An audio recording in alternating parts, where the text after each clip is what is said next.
Assalamu alaikum and welcome everyone to a new segment, new chapter and a new journey. আমরা জানি BCS এর English প্রিপারেশনে দুটো ধাপ আছে। একটি ধাপ বা একটি পার্ট হচ্ছে ইংলিশ গ্রামার এবং ল্যাঙ্গুয়েজ সংক্রান্ত, আরেকটি পার্ট হচ্ছে ইংরেজি সাহিত্য বা ইংলিশ লিটারেচার সংক্রান্ত।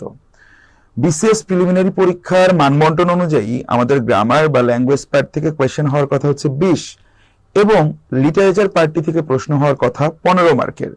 যদিও আমরা বিগত সময় দেখতে পেয়েছি যে পিএসসি সবসময় এই মানবন্টনটি অনুসরণ করছে না, তবে সেই ঘটনা ঘটে সত্ত্বেও আমাদেরকে কিন্তু 15 মার্ক সামনে রেখেই কিন্তু ইংলিশ লিটারেচারটাকে পড়তে হবে। এখন বিসিএস প্রিলিমিনারি পরীক্ষায় যতগুলো ডিফারেন্ট কন্টেন্ট থেকে আসলে প্রশ্ন এসে থাকে বা একজন প্রার্থী হিসেবে আপনাকে যে যে টপিকগুলো পড়তে হয়, তন্মধ্যে সব থেকে অল্প এফোর্টে সব থেকে ম্যাক্সিমাম আউটপুট আনা যায় যে পার্টিকুলার কন্টেন্টটা থেকে, সেটা হচ্ছে, আমি একজন বিসিএস ক্যাডার হিসেবে যদি আমি বলি, সেই পার্টটা হচ্ছে ইংলিশ লিটারেচার। ইংলিশ লিটারেচারটা হচ্ছে এমন একটা অংশ যেটার সাথে রিটেন পরীক্ষার কোনো সংশ্লিষ্টতা নেই। এটা শুধুমাত্র আপনি বিসিএস প্রিলি পরীক্ষার জন্য এই কন্টেন্টটা আপনি পড়বেন। আদার কোনো এক্সামস টিপিক্যালি লিটারেচার থেকে কোয়েশ্চেন হয়? নো। আপনি রিটেন পরীক্ষায় লিটারেচারের কোনো কিছুকে কি আপনার কাজে লাগাতে হবে? Not that much. তাহলে ব্যাপারটা সাম আপ করলে কি হলো? এটা হচ্ছে আমাদের সেই পার্ট যে পার্টে আমরা ধরবো তক্তা মারবো পেরেক, অর্থাৎ ধর তক্তা মার পেরেক স্ট্র্যাটেজিতে আমাদেরকে পড়তে হবে। এখন এখানে প্রথমে আপনাদেরকে একটা ডিসক্লেইমার দিয়ে নিচ্ছি, যে সকল ভাই বোন বা প্রার্থীরা, keeping all the official things aside, যারা চিন্তা করবেন আমি প্রিলিতে মানে কি লিটারেচারে 15তে 15 পেতে চাই, তাহলে এই ক্লাসেসগুলো আপনাকে খুব বেশি হেল্প করবে না। কারণ হচ্ছে 15তে 15 ইংলিশ লিটারেচার যে স্টুডেন্টটা পড়ে এসছে তার পক্ষেও পুল অফ করাটা নিয়ার অ্যাবাউট ইম্পসিবল। তবে আপনার টার্গেট যদি থাকে, হ্যাঁ আমি 15-র মধ্যে 12 তুলবো, 13 তুলবো বা 11 তুলবো, সেটা খুব সেফ, সাউন্ড এবং সর্বাপেক্ষা কম পরিশ্রমে পাওয়া সম্ভব।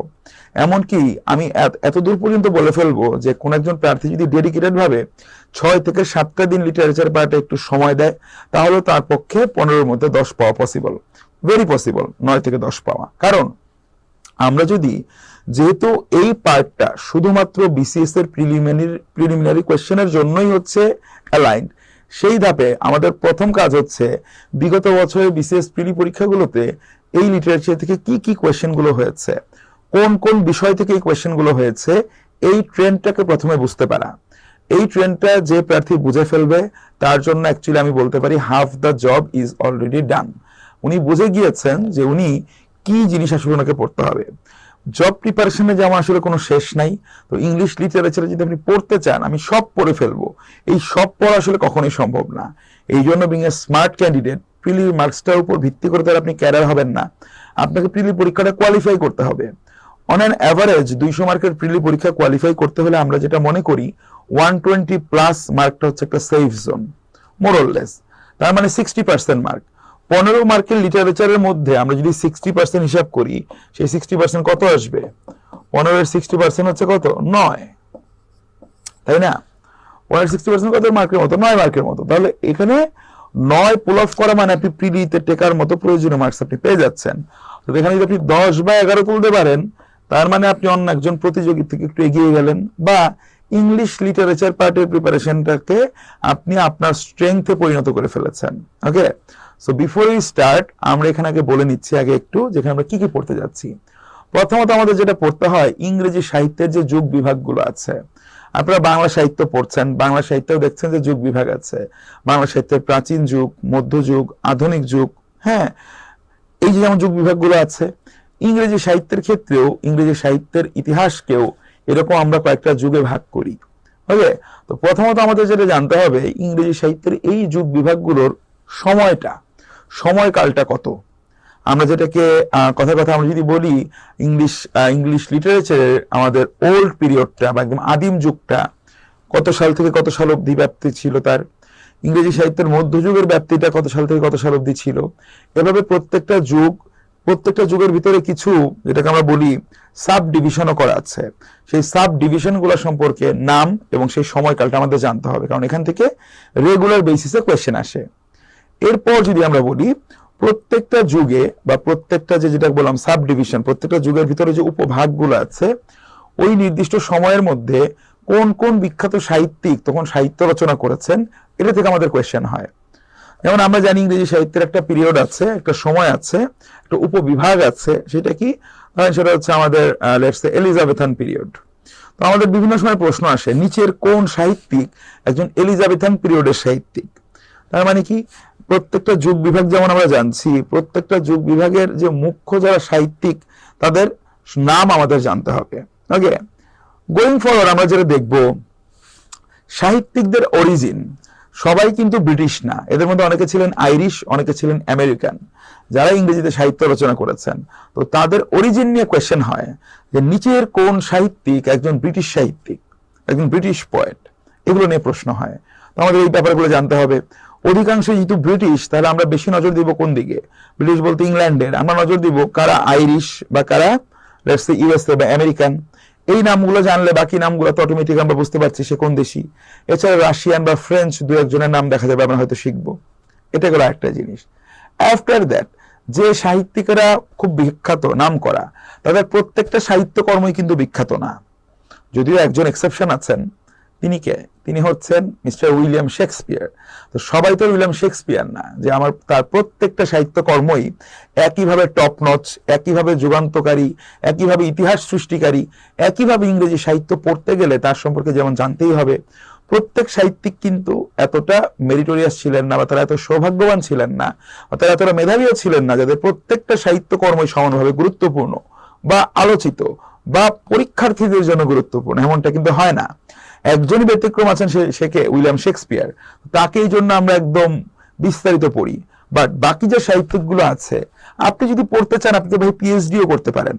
একজন স্পেসিফিক সাহিত্যিককে নিয়ে আপনি পিএইচডি করতে পারেন, যে না আমি ম্যাথিউ আর্নল্ডের কাজগুলো নিয়ে আমি আমি গবেষণা করব, হ্যাঁ, আমি আলফ্রেড টেনিসনের কাজগুলো নিয়ে আমি গবেষণা করব, বা আমি লেটসে উইলিয়াম ওয়ার্ডসওয়ার্থের কাজগুলো নিয়ে গবেষণা করব, আমি পিবি শেলির কাজ নিয়ে গবেষণা করবো। আপনি করতে পারেন, কিন্তু আপনি তো এখানে গবেষক হতে আসেন নাই, আপনি আসছেন প্রতিযোগিতামূলক পরীক্ষা।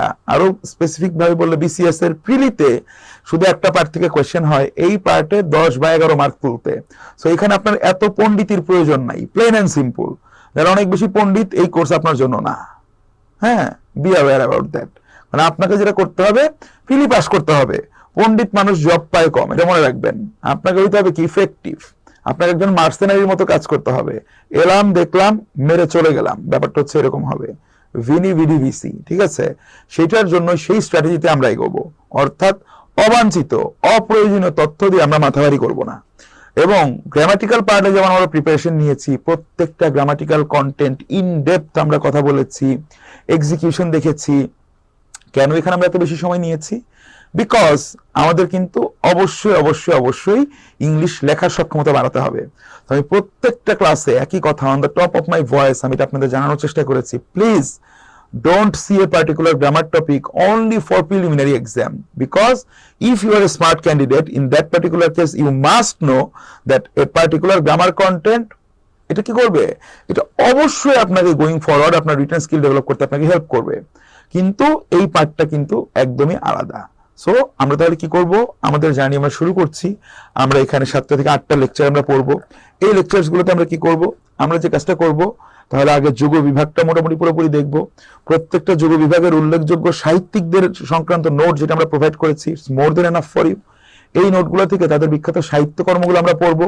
অ্যান্ড মোস্ট ইম্পর্টেন্টলি অনেক মনোযোগ দিয়ে বিগত বছর যে কোয়েশ্চেনগুলো হয়েছে, এই কোয়েশ্চেনগুলোকে আমরা সলভ করব, যাতে করে এই যে কমপ্লিট প্যাকেজটা আপনি যে ক্লাসগুলো এখানে আপনি কন্ডাক্ট করছেন, এই ক্লাসগুলো থেকে আপনি একটা সিগনিফিকেন্ট নাম্বার অফ নাম্বার আপনি মেইন পরীক্ষায় আপনি কমন পান। Yes, you have heard it right, আমি কমনই বলছি।